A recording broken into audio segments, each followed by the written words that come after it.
రేపే team India Pakistan T20 ప్రపంచ కప్లో హై వోల్టేజ్ మ్యాచ్ జరగనుంది. ఇక ఈ మ్యాచ్లో ముఖ్యంగా ఇద్దరు స్టార్ ఆటగాళ్ళైనటువంటి రోహిత్ శర్మ, విరాట్ కోహ్లీ. ఇక ఈ మ్యాచ్ ఇంకా మరి 24 గంటల సమయం ఉన్న టైంలోనే ఈ క్రమంలో మాటల యుద్ధం స్టార్ట్ అని చెప్పుకోవాలి. ఇక ముఖ్యంగా మ్యాచ్ ఫిక్సింగ్ కేసులో 5 సంవత్సరాలు జైల్లో మరి జీవితం అనుభవించి తర్వాత ఎంట్రీ ఇచ్చి తర్వాత రిటైర్మెంట్ తర్వాత మళ్ళీ ఒకసారి పాకిస్తాన్ జట్టులోకి వచ్చినటువంటి పాకిస్తాన్ బౌలరు అమీర్. ఇక ఈ యొక్క bowler left hander bowler team India బ్యాటర్లను తెగ ఇబ్బంది పెడతాడు. ఇక మనోడు మాట్లాడుతూ రోహిత్ శర్మ అంటే నాకు చాలా భయం, ఎందుకంటే తను 10 నుంచి 5 బంతులన్నీ అవుట్ చేయాలి. అయితే లెఫ్ట్ హ్యాండ్ బౌలర్ వేసేటప్పుడు తన ఫ్యాడ్లకి ఎక్కువగా బాల్ ఇస్తే తను ఈజీగా అవుట్ అవుతాడు. ఒకవేళ కనుక తను ఈజీగా అవుట్ కాకుంటే 15-20 బంతులు కనుక తను క్రీజ్లో ఉంటే మాత్రం మాకు మాత్రం సుక్కలే అని చెప్పి ఒక ఇంటర్వ్యూ సమస్యలో మాట్లాడడం జరిగింది.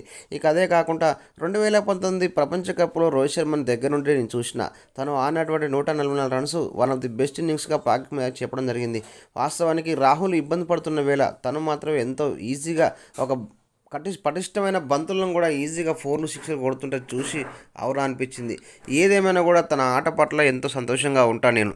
2024-23 ప్రపంచ కప్లో కూడా రోహిత్ శర్మ తప్పకుండా చెలరేగుతాడు నమ్మకం ఉంది. టీ20లో 2023 ప్రపంచ కప్లో మా పైన 86 రన్స్ కొట్టిన రోహిత్ శర్మ త్రూట్లో సెంచరీ మిస్ అయినప్పటికీ అలోకంగా, అంటే విరాట్ కోహ్లీ కంటే అలోకంగా షాట్లు 6లు 4లు కొడుతూ బౌలర్లపైన ఒత్తిడి తేవడంలో తనే సిద్ధహస్తుడు. ఒక రకంగా చూడాలంటే బౌలర్లపైన ఎదురుదాడి దిగి వాళ్ళలోని లూజ్ బాల్స్ను ఎదుర్కొనే కాకుండా మంచి కఠినమైన బాల్లు కూడా 6లు 4లు కొట్టడంలో సిద్ధహస్తుడు. ఏదేమైనా కూడా తను త్వరగా అవుట్ చేయాలి, లేకుంటే మాత్రం టీం మొత్తానికి కూడా నష్టం అని చెప్పి చెప్పడం జరిగింది మన అమీర్.